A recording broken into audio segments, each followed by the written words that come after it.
Hello, everybody, and welcome back to the Human Condition of the Week. I'm Dr. Corey, and you probably know the drill by now. Today is day 5, which unfortunately means that today is the last day of the week we'll be discussing guilt. But to send it off, we're going to be discussing our drama, which is going to be Death of a Salesman.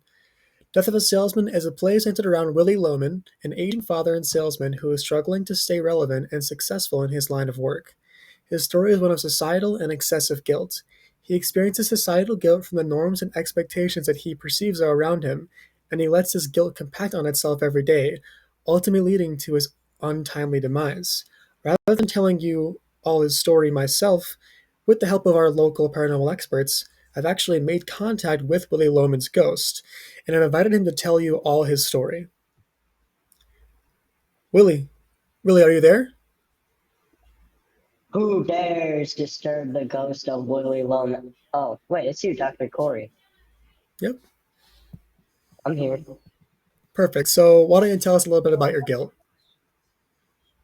I was a father and businessman. I slowly lost my position and sanity at my job, and as I got older, I couldn't deal with the fact that I wasn't living up to society's expectations anymore.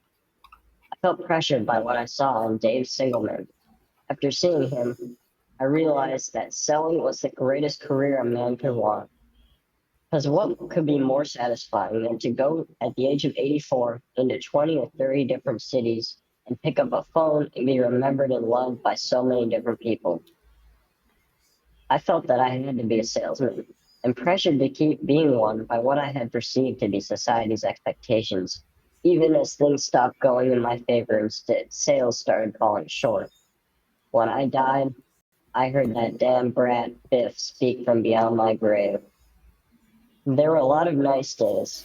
When he'd come home from a trip or on Sundays, making the stoop, finishing the cellar, putting on the new porch, when he built the extra bathroom and put up the garage. You know something, Charlie? There's more of him in that front stoop than all the sales he ever made.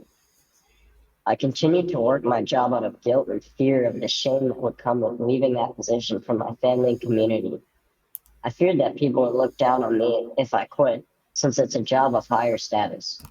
So I wasn't happy and forced myself to continue working a job that was slowly driving me insane. I'm very prideful and also very stubborn as a result, and in the end, it killed me. This seems to me like an extreme case of societal and personal guilt, almost to an excessive level, and the weight of your guilt became too much to bear, so you sought an out. No, no, I just lost control of the car, that is all. Whatever you say, Willie. I think it's time you go, though. I don't want to keep you for too long. I should have just gone to therapy. Well, that was a bit depressing, wasn't it? Willie's story is a prime example of the consequences of guilt when it's mismanaged. While it can be a motivator, it doesn't necessarily mean that it will always be, which is why it's so vital for us as people to stay conscious and proactive about our emotions.